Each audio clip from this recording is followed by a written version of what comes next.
This podcast features adult content not suitable for listeners under the age of 18. You have been warned. Welcome to this episode of Back to the Story, where friends come together to play Dungeons and Dragons. I'll be your DM, Klouse. Let's get started. If there's anybody in our friends group that you can tell me. I don't think the stars would shine so bright if just one of you were not here. My name is Ezekiel de Barbarang, at your service. You have my sword. You're the only person who makes me want to be better than I am. And my axe. I wasn't strong enough or fast enough or, clever enough. I didn't have it in me to stop what happened. We haven't done this before. Does that make us professional? That would make you amateurs at best. And if those do not help their people survive, they're cut from the pack. You wake up from this daydream, from this nightmare. Half memory, half dream. There's more out there to find, and there's more moments for having. I'll find a way to be stronger next time. I don't know fuck all about what's right. Everyone who has ever loved you was wrong. You can do better. I know. I have to. How do you want to do this?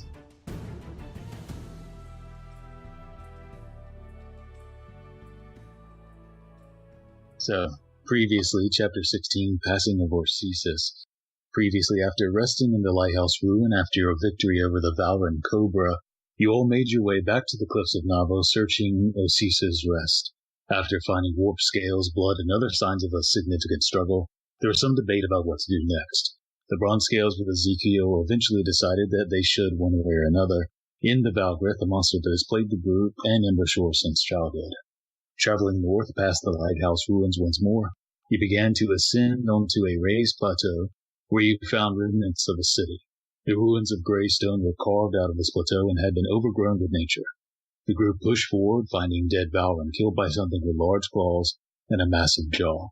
Past the city center, you all moved up towards the part of the city that hung out over the ocean upon a cliff, passing murals of a brutal tyrant of a king known as King Morthon. Finally, you all came upon the ruined structure of a temple, finding the slain body of the goat-headed Valgrith within. As you discovered this, Orsissus, warped and corrupted, slammed through the large stained glass windows at the end of the temple, flying in and letting out a tremendous roar that shook the columns. You all fought for your lives against Orsissus, who once saved yours as children. All fought engulfed with radiant fire. Amsen inspired the bronze scales in their struggle, as Kalvyn took slam after slam against his shield. Vesper channeled the healing energies of a goddess of life and redemption, as a bear flying with eagle's wings slashed at Orsissus the Valgrith. It was Ellory who finally put Orsissus to sleep, and as you all hesitated to do what had to be done next, it was Kalvyn who raised his spear, driving it down through the steel scale he forged into the heart of a friend. With Orsissus dead, the heart of the Valgrith dragon was cut out, breaking metal bones to get to it. Kalvyn willed himself to consume the massive heart and try to break the cycle of the curse. Blood flows through the cracks upon the stone floor as the last bit of sunlight begins to set under the horizon. The Valgrith and Orsissus lies dead upon the ground. You're all wounded, tired, and bearing the emotional weight of loss, but you have pushed past childhood fears and stood against a friend with those who matter most. What do you do next? So, the very first thing I do is walk over to Kalvyn and hug him. Am I alive? Kalvyn, go ahead and make a wisdom saving throw. Can you whisper it to me, though? Okay, hold on a sec. I rolled very poorly. Okay, you don't have to whisper it then. But Kalvyn is heavily wounded and is dealing with physical wounds and feeling something else. You're not sure what yet, Kalvyn, besides pain. So other than Kalvyn, how does everyone else look physically? I'm fine. I mean, I could probably use a rest sometime soon. Show of hands who needs some help. Ezekiel. I mean, Kalvyn. I can heal myself as well. I have the things I can do. How Do we know how Ball looks? I do not know. I'll check on that. Okay. I'll go over to Kalvyn then, and I'm gonna cast Cure Wounds at first level at least once. So that is 8 hit points. So I will use one more on Kalvyn for much better. 13. Kill 2 on the second spell, and then I'm gonna use the last one on myself. I'll put my lay on hands and my healing hands into me just in case anything happens. That gets me up to enough. Okay. So, I'm sure you're all feeling a bit conflicted, but I just wanted to say I think you all did very well today. Despite whatever pain it might have caused you, you persevered, and you did the right thing. I'm glad we didn't leave Orsissus like that. Certainly a tragedy for the ages. It's a shame. So what now? I assume we have to keep our eye on Kalvyn. We don't know if we're out of the woods yet. Do we even want to talk about that option? I mean, if he turns, that means that eating the heart doesn't help. How do we deal with this? Well, we could put him in a cage and let him die of natural causes. It's cruel, but no one kills him that way. That is true. But let's just hope his faith is strong, and he will be able to withstand whatever corruption. I am a little concerned about these large corpses. I don't know if scavengers that try and partake of these spoils, if they will still become Valgrith. We don't know if the Valgrith are gone because the Valgrith is, or not. I wonder, even if they don't just disappear, if they can still make more. And maybe the curse ends with them. It's a lot of unknowns. Rough estimate, how long will our travel back to Embershore take? About 3 days. And we have at least 4 or 5 before we have to leave, right? Yeah, you probably have 5. You probably have 2 days before you leave, once you get back. Well, I know it's dark, but I might go out and see if I can gather what I can to make a pyre. I'd rather, with your blessing, of course, this is a creature you knew, but I would feel more comfortable if we didn't risk anything chowing down on these creatures. Seems like a better than just leaving him out here like this anyway. I'd rather a pyre than leaving him to scavengers, whether or not it would result in more Valrin. Yeah, just leaving what is left of Orsissus here feels unceremonious to a degree that doesn't sit right, you know? I agree. If we want to wait for tomorrow, I can perform some last rites. Hopefully help the soul find rest. I don't mind staying up a while and starting to gather wood for a pyre. While I do that, do some rites. So is Ezekiel going to try to find some wood? Yeah, I'll just gather as much as I can. Okay, make a survival check. I can do that. 24. Okay. Doesn't actually take you long. Yeah, the city, it's like someone played Jumanji in it. It's been overtaken by wilderness. Trees have pushed up through the whatever cobblestone was once there. It doesn't take you long. Maybe it takes you 20 or so minutes to gather enough for... are you burning both of these bodies? I would prefer to, yeah. I'll stay up all night if I have to. I don't mind being exhausted. Yeah, it might take you 30 or 35 minutes. You roll pretty high. It might require a lot of wood, but you can probably do it in 35 minutes. We need to take a head back, too. We're not taking Orsissus back. No. We'll take the other one. Okay. Yeah. I'll cut that off, I guess. Okay. Since Kalvyn's not feeling well and our strong guys have left. Give me a survival check. Okay. Oh, that's pretty good. That's a dirty 20. Okay. It doesn't take long. There's several wounds on the neck already, so you're able to kind of just expand those. The bones are harder to get through. The cartilage is harder to cut. But you can probably finish it up by the time Ezekiel gets back with wood, begin setting up the fire, so you can remove the head of the Valgrith. And it is heavy. It probably weighs 100 pounds, maybe 150 by itself. Someone else is going to have to carry this back. Well, we have a giant. True. Maybe we can rig something up to pull it along behind us. Mm-hmm. Can you turn into like a plow horse there, Ezekiel? I could. Unfortunately, I can only maintain it for a couple of hours at a time. It might be something to give all the rest, though. Going. But yeah, I can tag off with Ball if we're going to create some kind of sled or something. So as Ezekiel is gathering the wood and eventually brings it back in, Vesper is working on the head. Are the others, are y'all doing anything in particular? During the fight, I believe you described signs of a storm outside. Is there any hint of that remaining, or did that dissipate? Looking outside the windows, glancing, there are some clouds overhead, but it seems like it's dissipating. Okay. But otherwise, as you're kind of resting, Ezekiel eventually comes out back with wood and begins setting it up. Ball kind of helps slide the head away from the pyres that are being set up. As Ezekiel, you kind of set up where the wood is, and between you and Ball igniting the wood.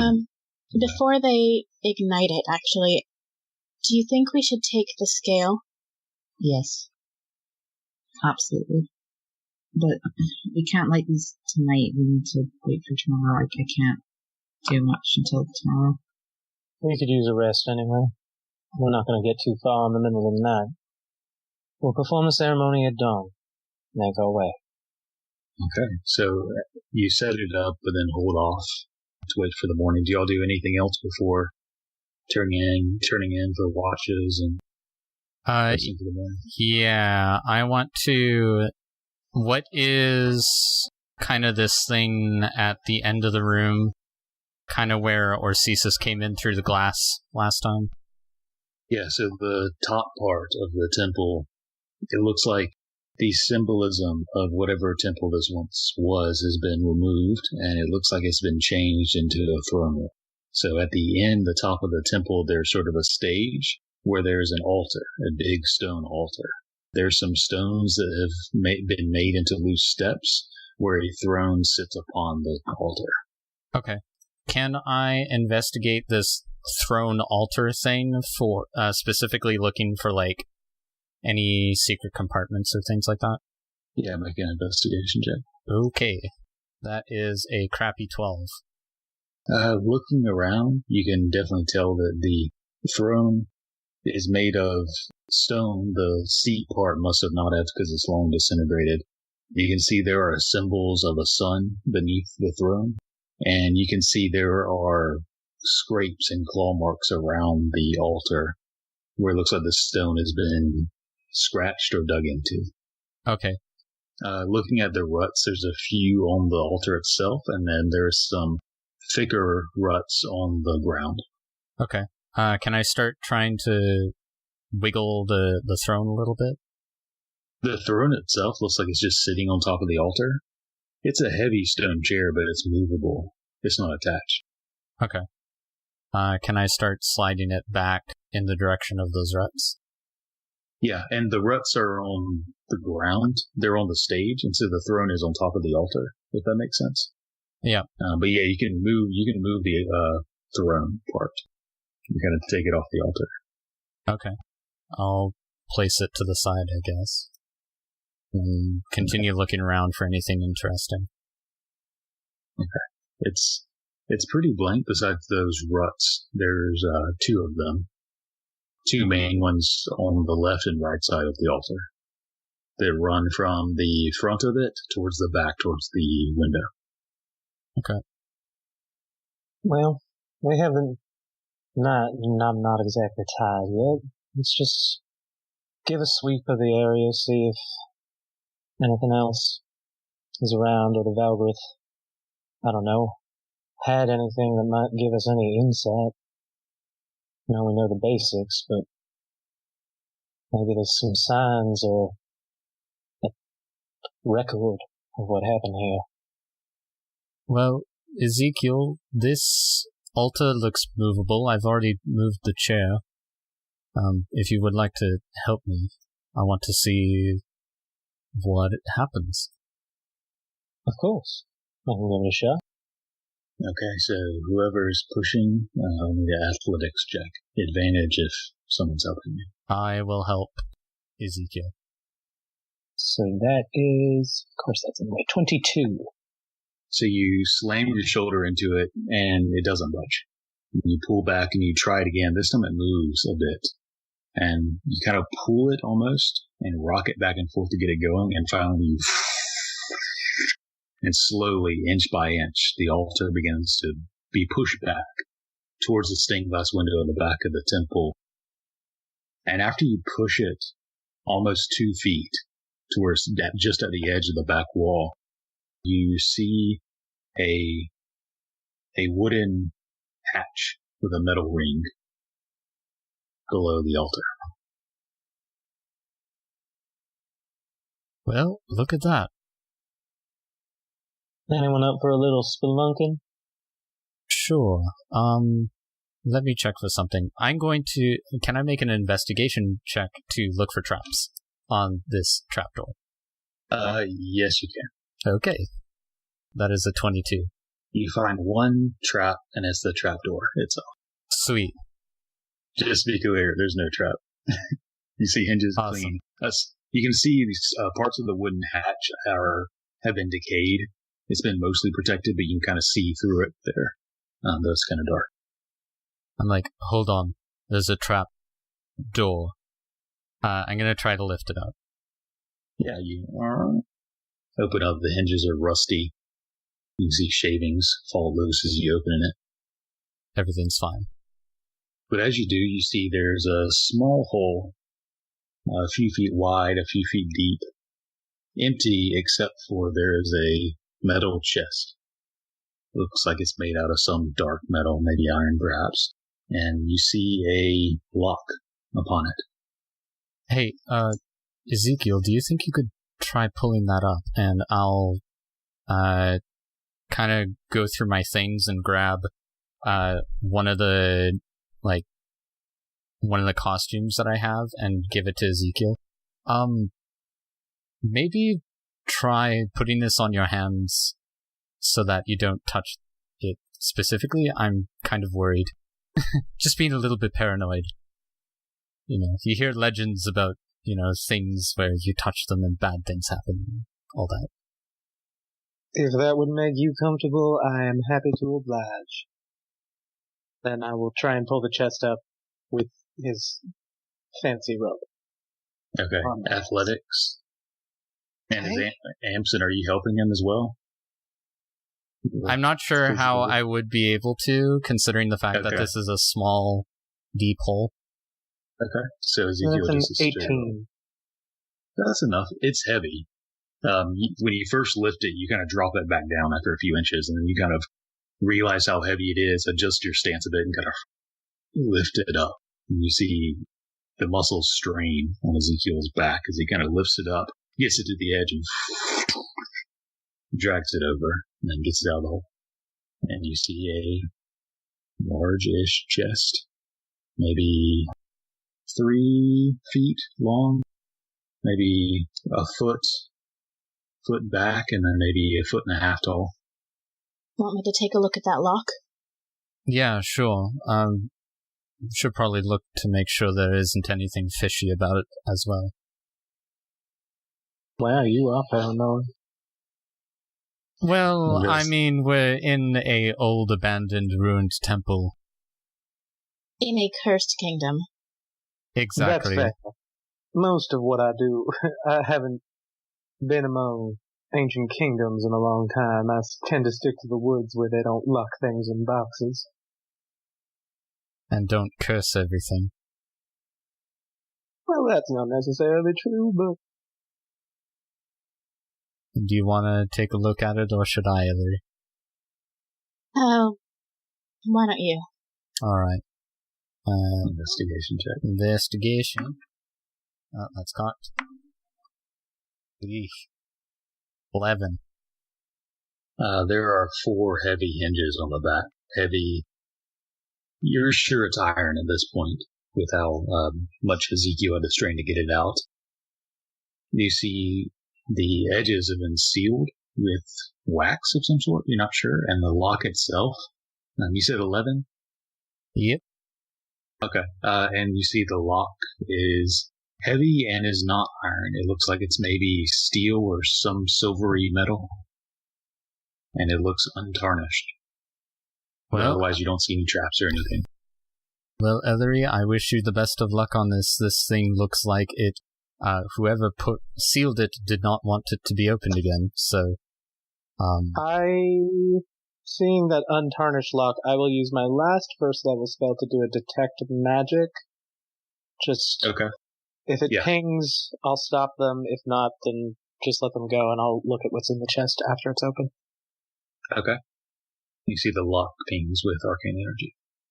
Well, seems your paranoia might have been a little correct. The lock is magical of some kind. I don't know if that means it's going to explode, but there is abjuration. There is some kind of protection on the lock. It could just be to keep it locked. Lovely. if only Melly was here, she'd be able to answer our question about whether we should worry about abjuration magic or not. Unfortunately, I'm not that magically inclined. I'm interested, but I'm not educated. Well, we could always take it with us and look at it later, or if we want to do it now, best I can say is maybe Ellory pops the lock and I can try and swat it off as a bear. But I also see no well, except for we have to carry this gigantic thing back. Yeah. At least if we open it, we'd be able to, assuming there's things that are divisible in there, we can divide it amongst each other, and then it won't be quite as hard to carry. If this thing is going to cause us problems when we open it, maybe we should wait until the morning after we're rested? Yeah, we could probably wait until tomorrow, just keep the box here for now. Well, then we should probably get to sleep. It's late. Let's set up camp in the courtyard. Alright. Bring the box with us, then. Okay. So y'all take your time dragging the box out, begin to set up camp, and I remembered, Ellory, the temple itself has sort of a lighthouse-like tower attached to it. Ah. So I think that's what it was. Did I see any sign of stairs going up to it? There are. When you first enter the temple, looks like a room to one side and stairs to the other that spiral up. Okay, so in that case, before going to bed, I would like to climb up there and take a look around. Okay. I'll go with you. Yeah, I'll go too. Okay. So whoever goes, you'll go towards the stairs, spiral staircase up, and you go up about 4 stories or so before you enter into what looks sort of like an attic. It looks like shelves, bunk rooms, maybe, beds that have kind of collapsed in on themselves. And most of you, the height is fine.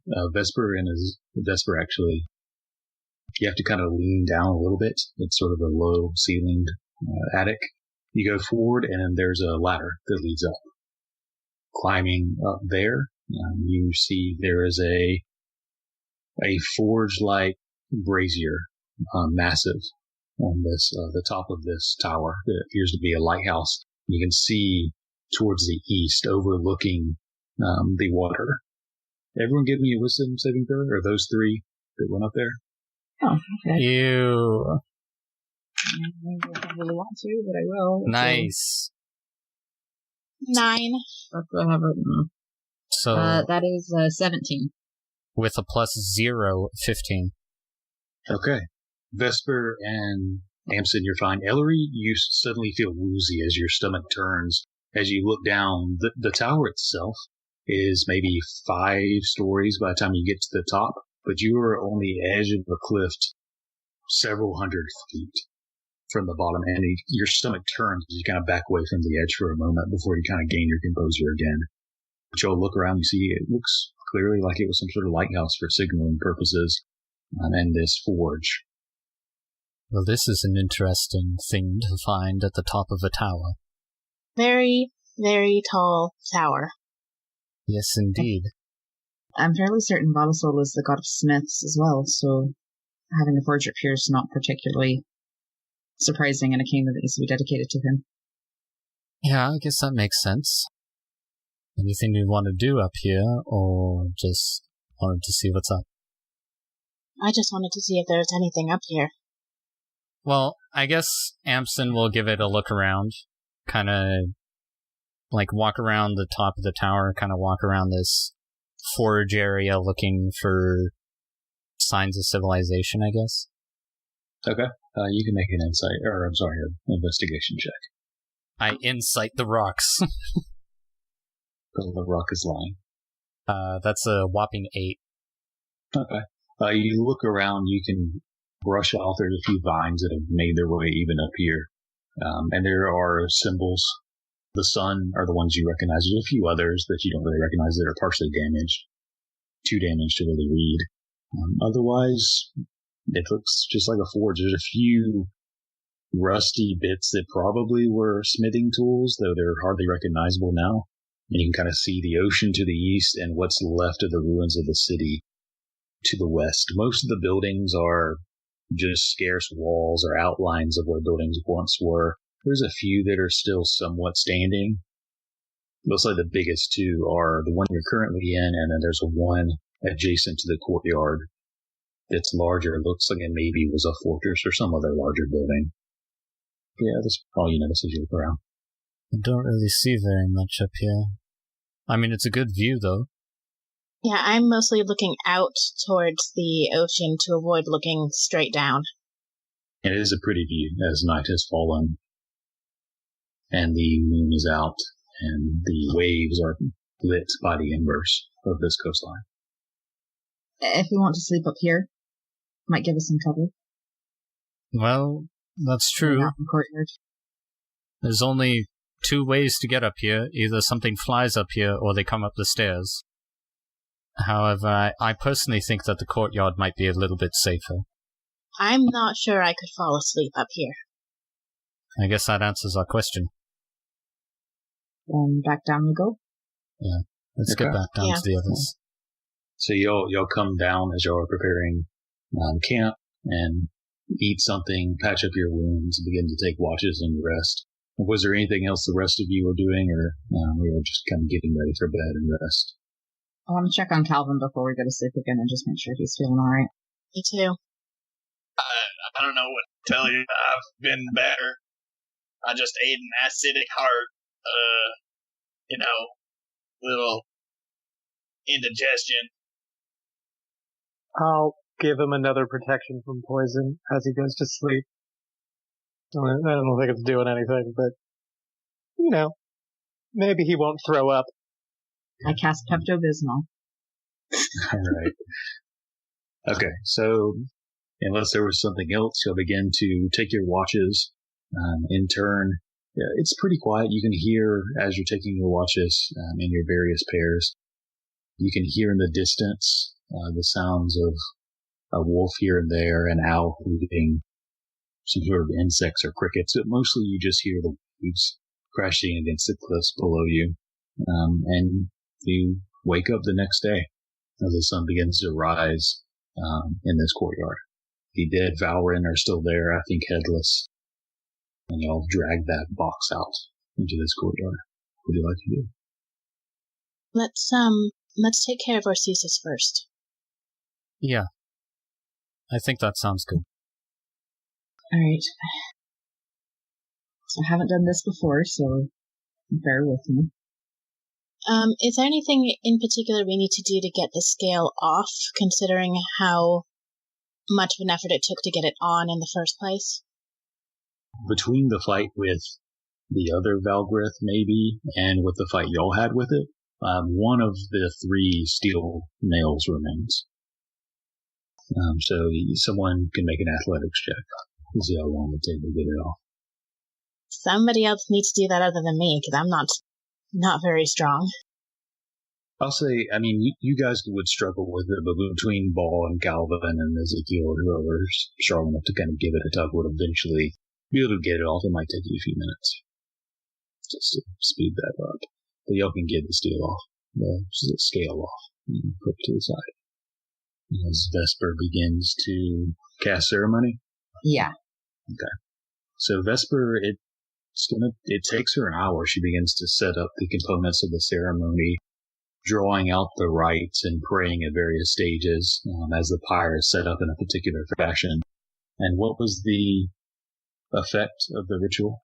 It's the funeral rite, okay. So it's, yeah. Okay. Just kind of to help him pass on, I guess. Yeah. Okay. So for the next hour, Vesper is focused on this ritual as they're kind of watch on, perhaps helping here and there by handing her various pieces that she needs. And you eventually take the, do you have the powdered silver, or at least silver coins? Yeah, I think we all were going to pitch in and pay a little bits of the price. Okay. So you'll take the silver and begin spreading it out according to Vesper's indications. And what does this spell look like as it manifests, Vesper? I imagine it's probably not as visible, I guess, as a lot of like my more immediate spell effects. I think maybe the wind kind of picks up at one point, partway through, and it's more just like a feeling of peace, I think, that comes over the courtyard. Okay. And so the wind picks up as the silver laid out around Orsissus almost liquefies and then sparkles into a sort of silvery arcane energy that rests upon the body before like a ripple kind of waving out from the center of the corpse before the energy seems to disappear, at least from sight. But you all have a good feeling that he's been moved on and that his corpse has been protected. So I was thinking with the scale, maybe we could, I don't know, turn it into a plaque or something like that, something to remember him. I like that idea. Ezekiel will give them their time with Orsissus, and I'll go over to the other pyre with the Valgrith and just do a small prayer as I'm lighting it. I know you were not always this creature, and whatever you were before was strong enough to defeat it. I hope you find rest, finally. Okay. And speaking of those words, you light the fire as the flames begin to build and burn off and boil the blood, singe the air, and eventually come into a roaring flame that begins to burn the corpse of Valgrith. And I will hand the fire starter that I stole from the lighthouse over to the rest of them to do their thing. And Ball can probably start that one on his own. But between the fire starter and Ball, the flames are able to quickly ignite and catch as that fire too begins to roar. And at this point, the temple itself is kind of beginning to fill with smoke and a smell and heat from these two fairly large fires. Luckily, most of what's left of the temple is stone, and so it's not much that's flammable as these two large fires go. Shall we look at that chest and then get on our way? Yeah. So you come back into the courtyard, gather around the large iron chest with the shiny, untarnished lock. Well, let's hope I don't die. And before they do this, I'm gonna cast Bless on Ellory. I think Ezekiel is next to it, and I think I'm next to it because I'm casting on them, so the three of us have Bless. Okay. Oh, what does that do again? You get D4, and you get to add that to your attacker saving throws. Okay. And I'm going to use an inspiration on Ellory, and I'm going to say, "It's okay, Ellory. On the face of a die, you're a natural 20. Nice. Is that a D6 still? That is now a D8. D8. Ooh. All right. So I'm gonna try and pick the lock. So you kneel down, pull out Okay. your pick. So I rolled really well on the inspiration die, and let's see, Just give me what's the D20 roll before you add it all up? 15. Okay. So as you put the lock in and you begin to find the tumblers, you begin to shift them and place them in the proper order. You get to the third one and suddenly it shifts and turns, and the tumblers begin to rotate on an axis. Go ahead and make it a disadvantage. So roll one more time. Okay. That one is a 13. Okay, so then add the 13 plus all your modifiers now. Okay. As you're trying to quickly adjust to the shifting tumblers, actively trying to thwart, you're trying to get into this. 27. Between Amsen giving you a little confidence boost, between the wind of the blessing kind of keeping you cool, keeping the sweat off of your brow, and you are able to quickly adjust, remembering the core tenets that you learned from Voyage, and adjust quickly to these tumblers that rotate to the south and to the east and rotate on a horizontal axis. You're able to put them on place, and the lock snaps open. Oh, that was kind of a fun one. Let's take a look and see what's in here. I step back. Okay. So you take the lock off, putting it down, and as you begin to pull it open, the wax that sealed it gives some resistance. Not enough to really stop you, but you kind of hear it as if glue coming undone, breaking off this wax. And immediately, a cloud of vile powder or smoke billows out. Let's see, Ellory, Vesper was pretty close. Amsen stepped back. Ezekiel, did you step back? No, I specifically was there to try and Okay. stop this.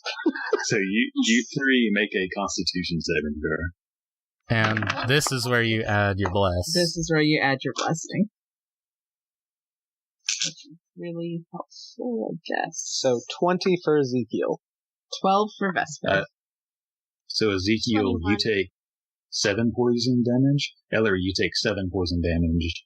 And Vesper, you take 14 poison damage as this poisonous fume erupts out from the beeswax and kind of fills your lung. You cough for a few seconds before it disperses and you begin to catch your breath once again. Reminds me of the chest that the egg was in. And as you're coughing, you kind of kick it open fully as the rest of the poison is dispersed.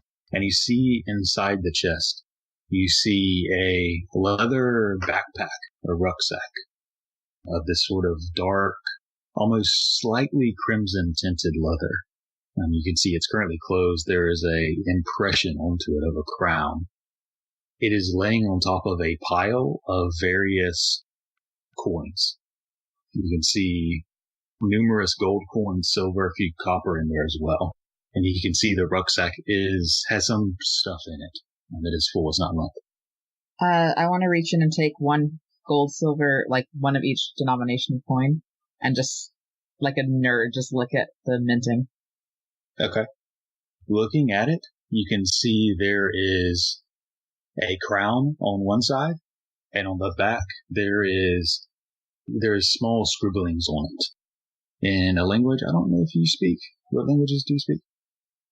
Common, Primordial, Giant, and Draconic. In a language you don't quite understand. But as you are looking at this, eventually you can kind of pull the rucksack out. Opening it up, you see the coins as you eventually count it out, and I'll type it out. There's over 1,000 gold. There's at least 300 silver and maybe about 50 copper, and I'll write those specific numbers as you get a chance to actually count it all out. And do you guys search through the rucksack? Yeah. I assume so.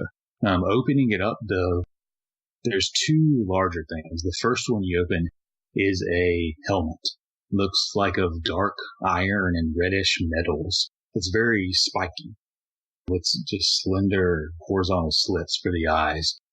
And you can see there's a loose crown that forms from spikes around the temples. You can see there are several spikes around it, but there are 6 major spikes, with the central one being the largest. you see a drawing out, sort of attached to the side of the rucksack. You see a rapier. And that one looks particular. Okay. So the rapier, it's a bit longer than most. For Vesper and Amsen, you're familiar with these type of weapons. This one's a little longer and has a dark steel for the blade piercing implement itself. There's a bit of dark smut towards the tip of it. The handle of the guard looks to be of silver, and the guard itself is of 6 snakes that intricately wrap around the hand of where you would hold the wrapping. The leather is sort of dark and contrasts against the silver snake guard and steel of the blade. And at the very bottom of the hilt is a dark orange opal on this rapier. Searching through the rest of the rucksack, you see a small gem. This seems to be loosely shaped in sort of a spearhead almost. And you can see 5 lines upon it. You find a wrapped scroll, and you find a bit of jewelry.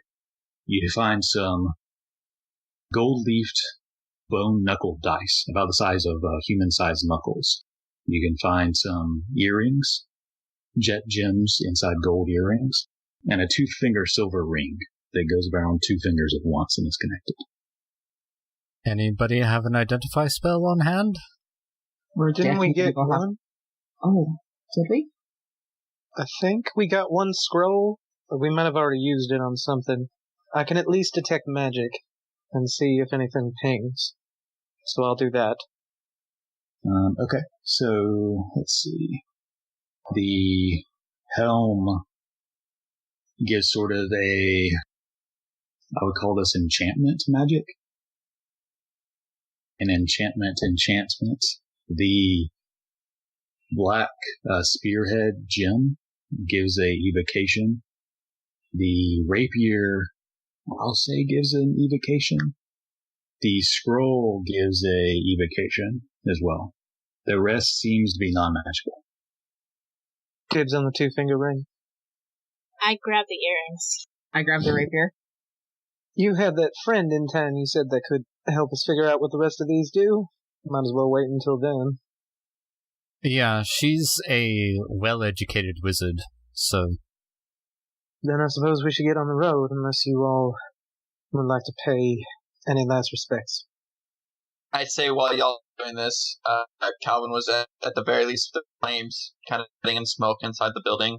He would be on the steps or right outside the door or whatever, on his knees, holding his symbol and just... Well, we can start making our way back and divvying up this. How many are there of us now? 6? 6. So that's 214 gold each, with 1 piece, I think, floating. Well, I give the extra to Kalvyn since he's bid. Okay, so Kalvyn, you get an extra 57 silver and 8 copper-ish each. Someone gets like 10. Not gonna do the whole remainder bullshit. We'll just round. I'd also like to grab the set of dice if nobody takes that. We have no idea what any of that stuff does. Not yet. Yeah. But the dice isn't paying on the magic, so... I think we should hang the dice on the edge of the... We have a wagon, right? We should hang it on the edge of the wagon, like those trucks with the dang bits on their toe hang. With the, you know what I'm saying? Yeah. No. And we start walking back. Okay. So gathering all this up, and we begin to head back. Are y'all going sort of a slow pace, a medium pace, or a fast pace? Whatever pace we have to take to drag that fucking head. Yeah. Okay. See if I can lash together some ropes and some, like, planks of wood to at least have something to... Like a sled of some sort. Yeah, like a sled. Okay. Yeah, you'll be able to do that. I'll say that if you go at medium pace, at least one person, whoever's doing the primary dragging, will gain 1 level of exhaustion. If you go slow, you would be able to negate that. Just medium would get you there in 3 days. Slow would get you there in 3 1/3 days. Or, I'm sorry, it would get you there in 4 days. That's almost negligible. It would get you there in 4 days. I did the math wrong. I have no problem taking the exhaustion. Yeah, I'll tag team with Kalvyn as well, so that he doesn't have to take it all 3 days. Okay. While we're on our way back out of the city, I want to stop when we get to that town square area that we saw before. Okay. On your way out. I'm gonna go over to that statue that we saw. Yeah. And then look at the others and say, do you think we can pull this thing down? I think we can try. Who is this statue of again? It is of King Morthon. Right, the cursed guy. Part of me... We can certainly try. Part of me says that we shouldn't, as a reminder for other people about this man's pride.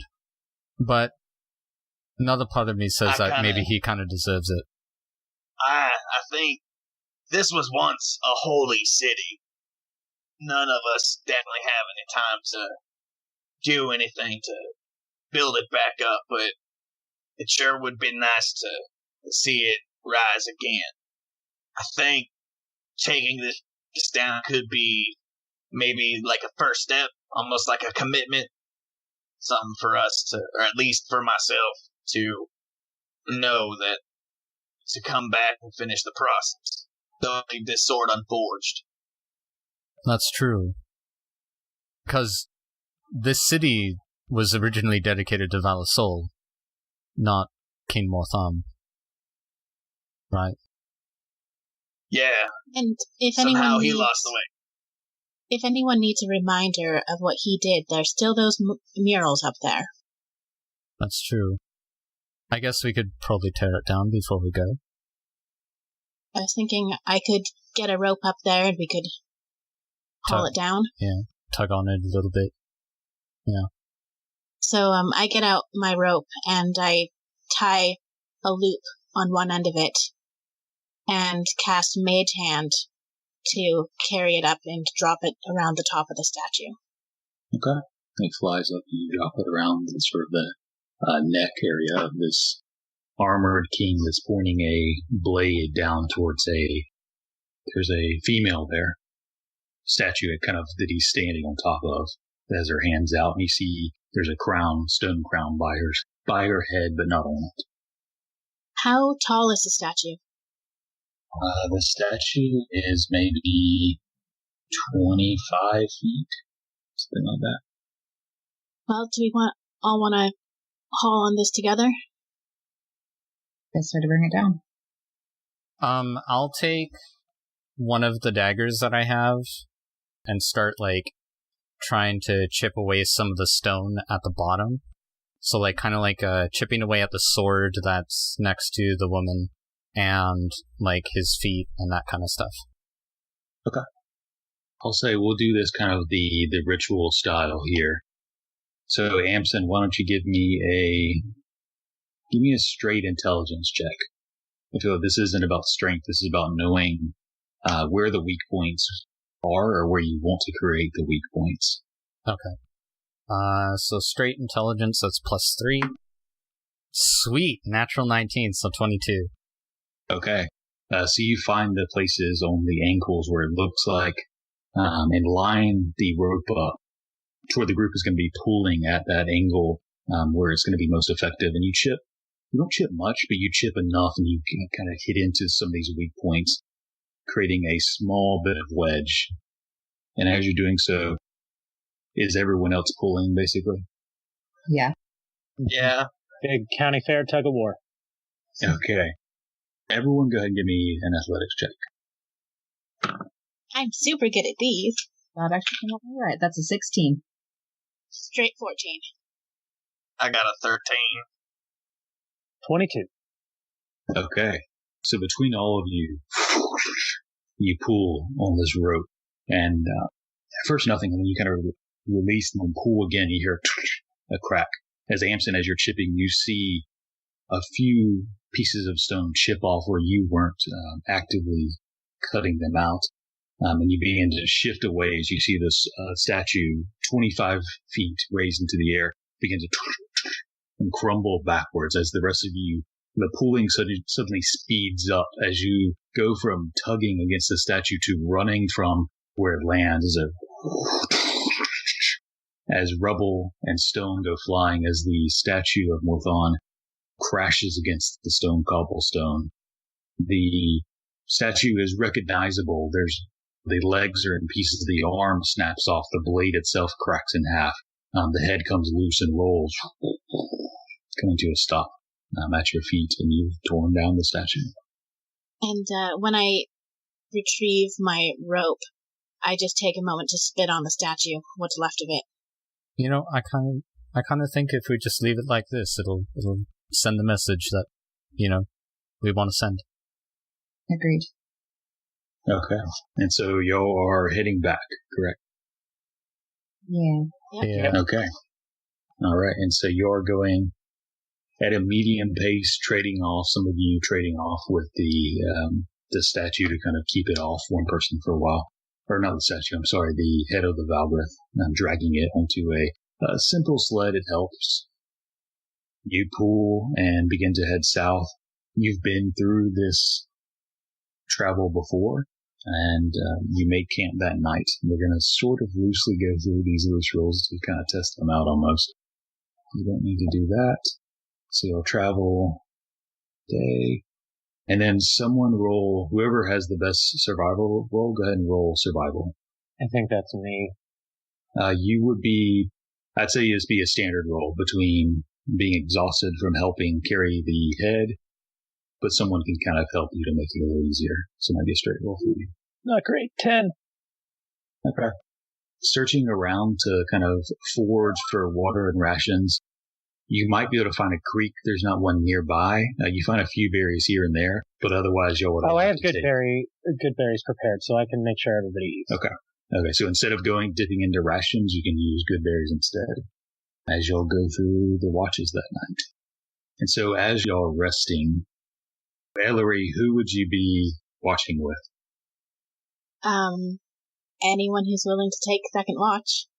Who of them? I'll take second watch. I don't think I watch very often with Ellory, so... So Ellory and Amsen, you're watching, and as you are, you see a light, and you kind of look over the edge of the cliff, maybe taking a few steps in that direction to get a better look, and you see a ship that is heading south. You can see it has a few lights upon you. You can see a few sailors moving here and there just to make sure the lines are in the right place as it is sailing along the coast, southwards towards Embershore. Looking at it, it looks like it doesn't look like King Call's ship. It looks like a heavy ship, maybe human or dwarven. It's hard to get a good view as the ship passes by. But otherwise, the night goes on without issue. And you'll begin to pick up the next day at the same pace? Yeah. Okay. And Ezekiel, are you doing good berries every day? Yeah, I'll keep her prepared while we're traveling, just to make sure in case we don't want to use rations. Okay. Sure, it makes her poop funny after a couple days. But... Okay. So you're unable to do that. With navigation being so easy here, and with this situation here, y'all eventually, the second night passes, and then the third, as you'll come into Embershore. The third day, maybe an hour or two before sunsets, as you'll begin to see the outskirts of the city, begin to make your way towards the gate, the northern gate, which has the port cutlass currently closed, but as you come closer, the guard, the Covenant, see you and dragging this large head as they open up a side door to let you through. And you are back in Embershore. I'm assuming the plan is to take this straight to the Covenant? I believe so. Or it rots any further. It's starting to smell awful. In that case, I'm going to break off from you here and meet you back at the Copper Sail later. Sure. I'm going to head from here up to the Odyssic Harbor. I'll also take my leave. I wasn't on your contract, so thanks for the fun. I'll see you on the boat. We'll see. Okay. And so Who is going to the Covenant? The other 4 of us, I think. Okay. Yeah. And Ellory, where were you Because that's going? where we went the first time. I'm heading to the Odyssic Harbor. Okay. And Ezekiel, are you just heading to nap somewhere? Yeah, I'm just wandering around. Okay. All right. So, Ellory, as you head towards the temple, the 4 of you, the 4 others, you'll head to the Rothburn Rook, the sort of fortress towards the center of town raised up upon a hill. Coming up, you come to the gates, which they let you through as you drag the head in, and you head towards the individual or the office where you made the contracts before. The door, though, is currently closed. I would try the handle. Locked. I'll try knocking on it. Okay. So a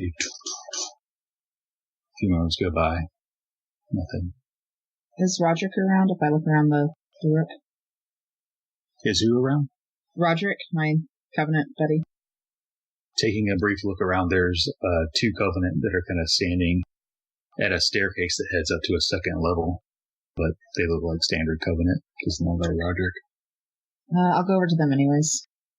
Pardon me, we're here turning in contracts. Yeah, they'll be here in the morning. You'll have to turn it in then, as he sees y'all dragging this bloody head that's dripping all over the floor. Can we just leave this with you then? I mean, I would prefer you didn't. Yeah, I would prefer not to thing. take it. So if we can get a hold of the Mr. Man that'll take it off our hands, that would be swell. In case you haven't noticed, this is the head of the Valgrith. They kind of look at each other, and Amsen, make a persuasion or intimidation check. I'm not sure but make it with advantage because Kalvyn. Okay, let's do persuasion because I have expertise in that. That's not a great one, but that's significantly better. For a natural 19, that is a 28 persuasion. It's kind of important that we turn it in, so... Okay, sure. Alright, let's take it to the courtyard. We'll keep it there next to the stables, and we'll be back in the morning at least. Well, yeah, we're going to get paid for it. Alright, well, and he kind of helps direct you to drag it out into the courtyard by the stables, and kind of puts it to the side. He takes like a tarp and kind of throws it over it. Commissioner Verhoeven will be there in the morning, and then you can get your gold. All right. Thank you for your assistance. We will be back in the morning. He kind of nods at you. Quick powwow. Quick powwow real quick, y'all four. You 3. Yeah. Do we trust... We just basically shirt this guy a gold ticket. Do we trust that this will be here to get back in the morning? I'm going to say basically the same thing. I'm not sure. We should just leave it. Well, we could probably have somebody camp out here for the night if they wish to do that. I mean, I'm kind of a ways away from home. Yeah. Yeah. I didn't want to volunteer anyone. I wouldn't know. I was. Well, that's right. what I was. Yeah, I know. I didn't want to volunteer you. I wanted you to. Yeah. Do you? So you're saying you would be fine doing it, Kalvyn? Yeah, I mean it's already after sundown, and like I said, it's kind of a ways to get home. I could just camp nearby. All right, sounds good. We'll meet you here in the morning then. You know where to find us. Or you find me. Mm-hmm. If something goes terribly wrong, you know where we are. Oh, well, yeah. I mean, sure. And okay. I might quietly suggest to Ball and Giant that he stays with Kalvyn and keeps an eye on him, because I'm still just making sure he's okay and not turning into a monster. Okay. I don't think Roger's quite here to weigh in, so Ball will stay, unless Kalvyn says otherwise. Also, yeah, I mean, Ball doesn't really have much of like a homestead, so okay. Imagine he goes there. Yeah, so unless Kalvyn has a homestead or something, Ball will stay as y'all leave and head towards the copper sale. Yeah. Okay. Yeah. As that is happening and you're heading that way, leaving Kalvyn and Ball, Ellory, You are kind of walking up the steps to the Odyssic Harbor, the overturned ship over the edge, overlooking the port of Embershore. And I'm looking for Storm Dreamer. Okay. It is nightfall, but she's kind of sitting at her. A group of them are sitting at a table eating and drinking. They notice you as you walk in and look toward you. I don't really want to interrupt their meal. So I think I'll just kind of quietly hang out until it looks like they're wrapping up. Okay. Where are you hanging out? It's kind of a big open space. Yeah. You're just sitting in the corner? I think I'm gonna go look out over the water. Okay, sure. So you go hang out, sitting out for a little while. Maybe 10 minutes go by before you hear some footsteps behind you, and you see a hill dwarf, female, stocky, dark tan skin, sort of lighter eyes. She has a thick braided black hair pulled back tight. She has sort of loose commoner's clothes as she kind of comes up. And did you have a question or looking for something? Yeah, I guess I had a question. Maybe is this one of the acolytes? She does have a necklace that hangs from her neck. You see the symbol of 3 waves upon it. Maybe it's something you could advise me on. Well, sure. She kind of hops down, sits next to you, overlooking the sea. So, my friends and I are planning on setting out on a journey very soon. We're going to Nyessa, and I was wondering if there's any kind of, I don't know, prayer or offering or something to ask for Waltemary's guidance or something like that. Sure. That's half a world away, 9 minutes. It'll be a long journey. You have to cross the sea. Sure, you can pray to Waltemary. You can make an offering in their name for a safe journey. Not without challenges, but safe. Is there anything specific you would suggest? I'm kind of new at this sort of thing. Well, if you want to get into specifics, there are some things with serpent scales, lightning-struck branches if you can find one of those, but if not, a simple bowl of salt water and some prayer. Wash your face with it as you pray. The morning of your journey. And so you'll see a lot of sailors will do that. Okay. Just get the bowl, wash your face, and then as you leave, just drop a coin or 2 into the sea. Once you get a few miles out. All right, thank you. I don't have, she kind of grabs her necklace. I don't have another like this, but you can always just carve something into it, you know? Waltemary isn't about beauty or artistry, it's about something raw, something real. And if you feel it, that's what matters. It doesn't matter how pretty or the metal or what it's made out of. You understand? Yeah, I think I do. The name's Mora, by the way, and she kind of pulls her hand out to shake yours. Mora? Mora. I'm Ellory. Pleased to meet you. And if you have any more questions, or if you just want a drink, maybe up there. Thank you. She nods and kind of slaps your shoulder. She stands up and heads back up. So I'll stay and watch for a few more minutes, looking out over the ocean before I get up and head back to the copper sail. Okay. So those few moments pass as you're watching. The waves kind of roll in underlit by the ember stones beneath, that sort of orange and yellow glow beneath as sort of you head back. Eventually, everyone kind of finds their path to the copper sail, and it's probably an hour or so after nightfall at this point. And Ezekiel, did you go anywhere in particular, or just wandering around? I do think I want to go down to the shore, wherever those lit stones are. And I just want to take one for my each of my former companions before I met everybody, and just do a small prayer for them. But I'm mostly just going to bed. But I'll keep one of the glowing stones for each of them, just kind of in my pouch. You wade into the ocean and swim out, not far, maybe 50 feet or so to be able to get to them, dive down, grab a few suitably sized, do your prayer, and begin to find rest. As all of you do, unless there's something else. While we're having dinner, so the night before we head out, would y'all meet me at the Abbey? Sure. Sure.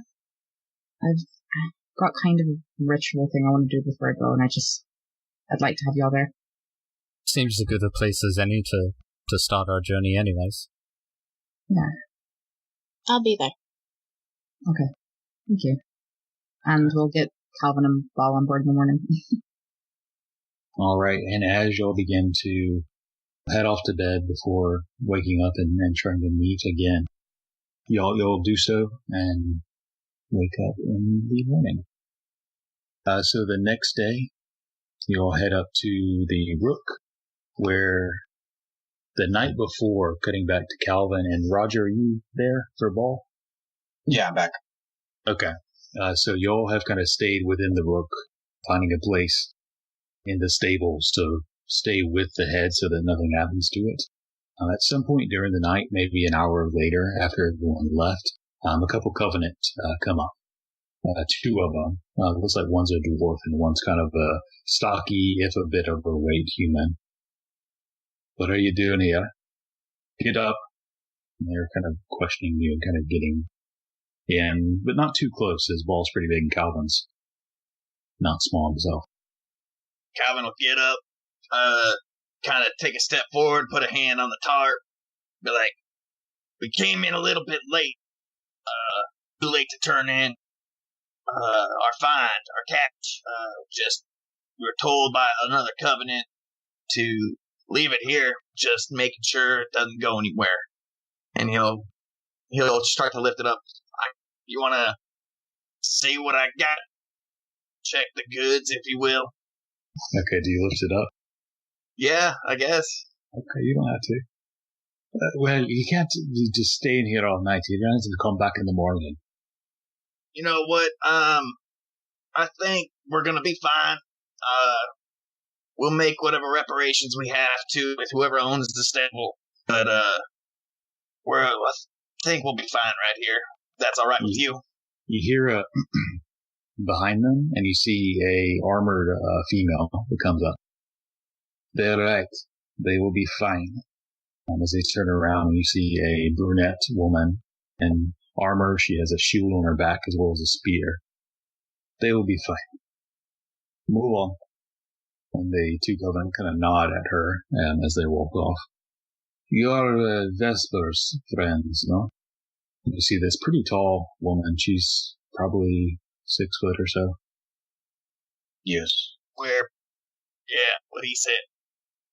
I don't have much, but I have a cot and a blanket. You can sleep on the floor. And the Rook and the armor.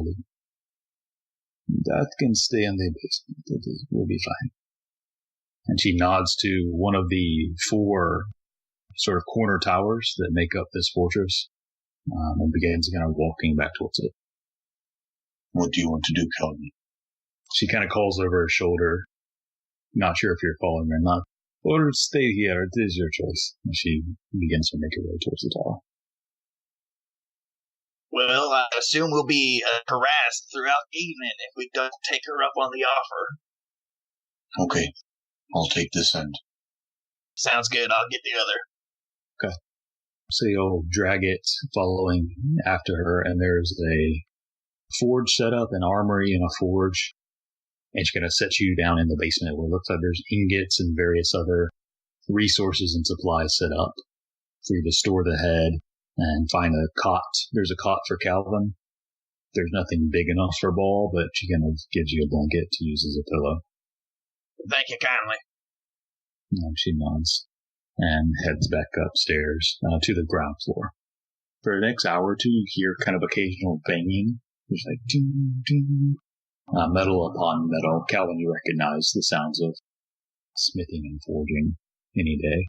But eventually they subside about an hour or two later. And you all wake up the next morning. As the rest of you have kind of convened and made your way to the Rook. And at that point, do you guys want to take a quick break real quick? Yeah. Okay. Good. We'll take we'll say 10-minute break or so. Next time on Back to the Story. We're gonna have somebody extra coming along with us. I still don't know why we're doing it at all. Is coin worth your souls? She was captured and I was the one holding the keys. She might not be dead.